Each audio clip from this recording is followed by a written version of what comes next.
Bismillahirrahmanirrahim. Kita sekarang berada di kaki bukit Uhud. Nampak di belakang saya, ini adalah Jabal Uhud yang sering kita dengar di dalam pelajaran sirah sejarah Rasulullah SAW. Gunung ini disebut Jabal Uhud karena gunung ini sendirian, tidak bergandengan dengan gunung-gunung yang lain, bukan termasuk pegunungan, tapi hanya gunung sendirian, sehingga disebut Jabal Uhud.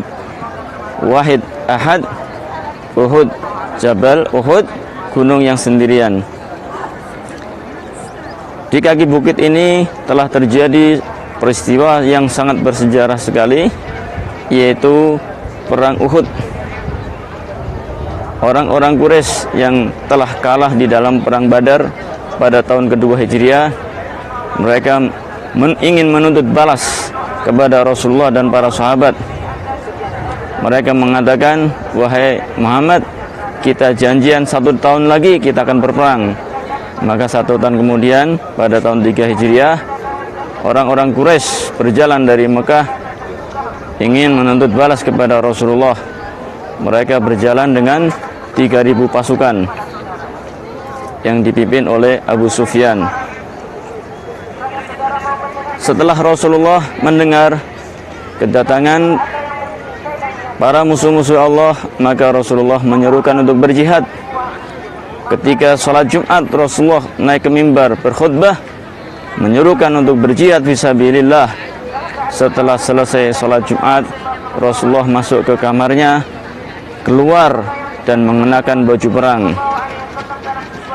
Sebagian para sahabat mengatakan, wahai Rasulullah, biar kami yang berangkat, engkau tidak usah. Maka Rasul mengatakan, tidak seyogyanya seorang nabi apabila telah mengenakan baju perang untuk melepaskannya, kecuali Allah telah memberikan keputusan menang ataupun mati syahid. Itulah jiwa pengorbanan Rasulullah SAW yang diajarkan kepada umatnya untuk senantiasa menjunjung tinggi kalimat Allah, memperjuangkan kalimat Allah, berjuang di jalan Allah Subhanahu wa Ta'ala. Berjalanlah Rasulullah bersama para sahabat sejumlah 1.000 pasukan. Akan tetapi di tengah perjalanan, seorang munafik, Abdullah bin Ubay, menggembosi pasukan. Ada apa kalian berperang? Kalau menang yang menang Nabi Muhammad, kalau kalah kalian yang mati.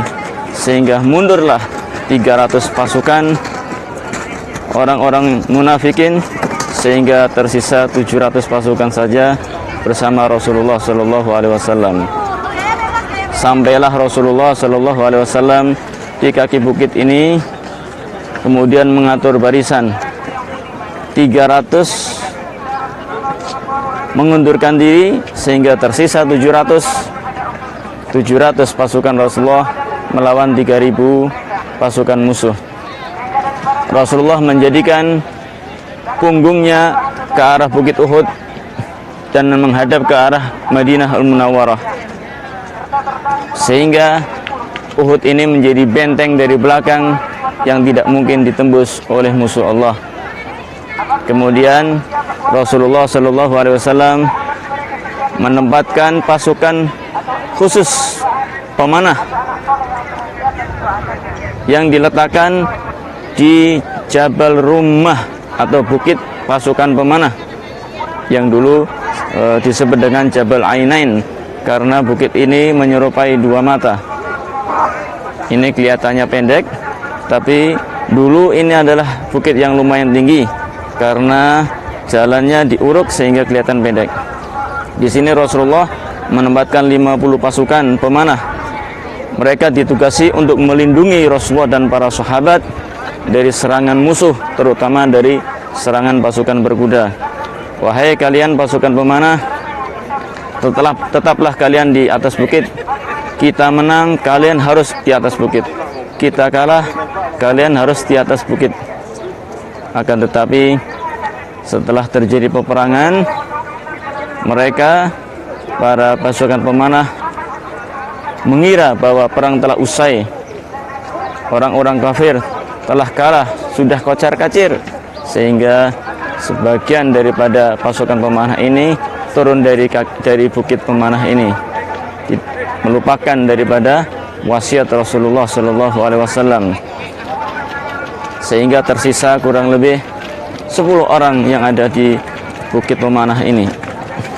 Yang lain turun ikut mengambil barang rampasan.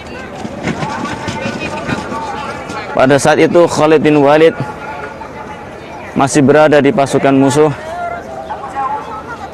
Dia adalah sayap kanan pasukan berkuda,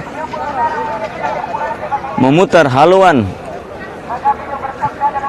dari balik Bukit Uhud, dari barat ke timur, kemudian masuk dari belakang Uhud, menyerang ke Bukit Pemanah dan menghabisi semua pasukan pemanah yang masih berada di atas bukit, sehinggalah tewaslah, gugurlah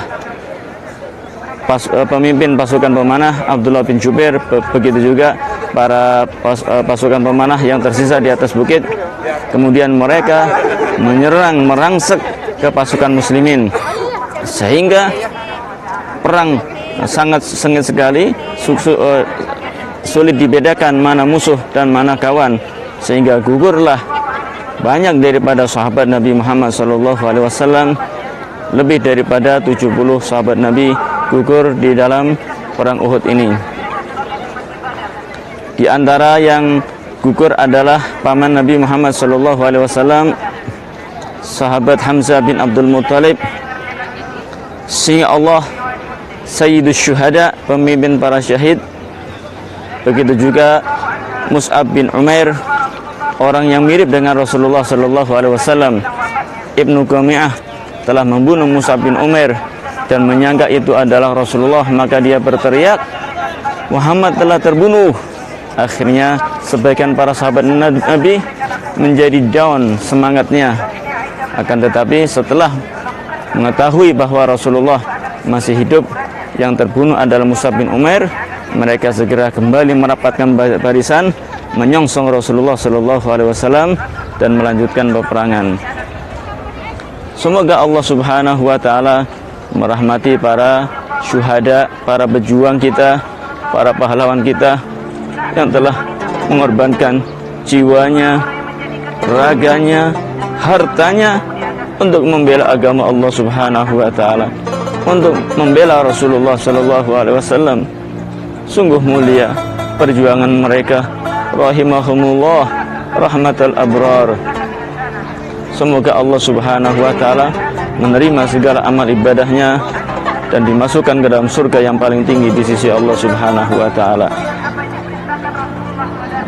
Semoga kita yang berziarah ke Bukit Uhud ini, para syuhada Uhud ini, bisa mengambil hikmah akan semangat juang para sahabat Nabi di dalam membela agama Allah Subhanahu wa Ta'ala.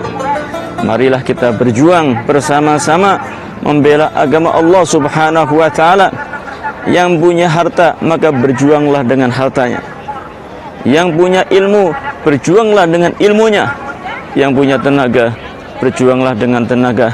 Yang kau punyai, korbankan semuanya untuk Allah, untuk Rasulullah, mempertahankan la ilaha illallah semampu kalian. Di belakang saya ini ada sebidang tanah yang diberi pagar kotak. Inilah makam para syuhada Uhud, taman makam pahlawan kita, pahlawan Islam. Ada 70 lebih sahabat Nabi yang gugur di medan perang ini. Di antaranya adalah Sayyidina Hamzah bin Abdul Muttalib, Mus'ab bin Umair, Abdullah bin Jubair, Abdullah bin Jahaz, Hamzalah, dan masih banyak lagi sahabat Nabi Muhammad SAW. Inilah tempat yang sangat bersejarah, yaitu tempat terjadinya perang Uhud. Gunung Uhud ini merupakan gunung yang memiliki keistimewaan daripada gunung-gunung yang lain, memiliki kedudukan di sisi Rasulullah SAW. Beliau bersabda, Uhud jabal yuhibbuna wa nuhibbuh. Uhud merupakan gunung yang mencintai kami dan kami juga mencintai gunung Uhud. Maksudnya bagaimana? Gunung Uhud mencintai Rasulullah Shallallahu Alaihi Wasallam. Setiap orang yang mengaku cinta, maka dia harus membuktikan. Mengaku cinta kepada Rasulullah, maka harus membuktikan cintanya kepada Rasulullah Shallallahu Alaihi Wasallam. Apabila tidak bisa membuktikan, maka ini namanya cinta yang dusta. Bukit Uhud, gunung dari batu, tidak punya lidah, tidak punya perasaan, tidak punya hati. Tapi kenapa Rasulullah mengatakan gunung Uhud cinta kepadanya? Ternyata kalau kita lihat bukit Uhud dari atas, relief daripada gunung Uhud ini membentuk suatu tulisan. Kalau kita sambung-sambungkan membentuk tulisan mim ha mim dal, dibaca Muhammad. Allahumma sholli wa sallim ala sayyidina Muhammadin wa ala alihi wa sahbihi wasallim. Benda padat tapi bisa mengungkapkan rasa cintanya kepada Rasulullah sallallahu alaihi wasallam. Kita sebagai manusia, sebagai umat Islam, khususnya kita sebagai umatnya Nabi Muhammad sallallahu alaihi wasallam, hendaknya lebih bisa mengungkapkan cinta kita kepada Rasulullah sallallahu alaihi wasallam dengan memperbanyak sholawat kepada Nabi Muhammad sallallahu alaihi wasallam. Minimal satu hari 300 kali membaca sholawat. Dengan memperbanyak membaca sirah Nabi Muhammad sallallahu alaihi wasallam, dengan melaksanakan sunnah-sunnah Nabi Muhammad sallallahu alaihi wasallam, ittiba sunnah Nabi Muhammad sallallahu alaihi wasallam.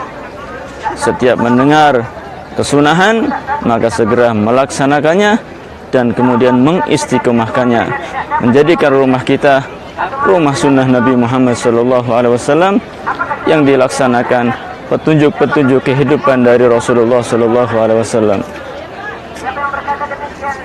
Jabal Uhud yuhibbuna wa nuhibbuh. Uhud mencintai kami dan kami mencintai Uhud. Begitu juga Rasulullah cinta kepada Uhud. Kenapa? Setiap Rasulullah bepergian, ketika hendak pulang ke kota Madinah, beliau melihat gunung Uhud, itu rasanya sudah gembira. Kenapa?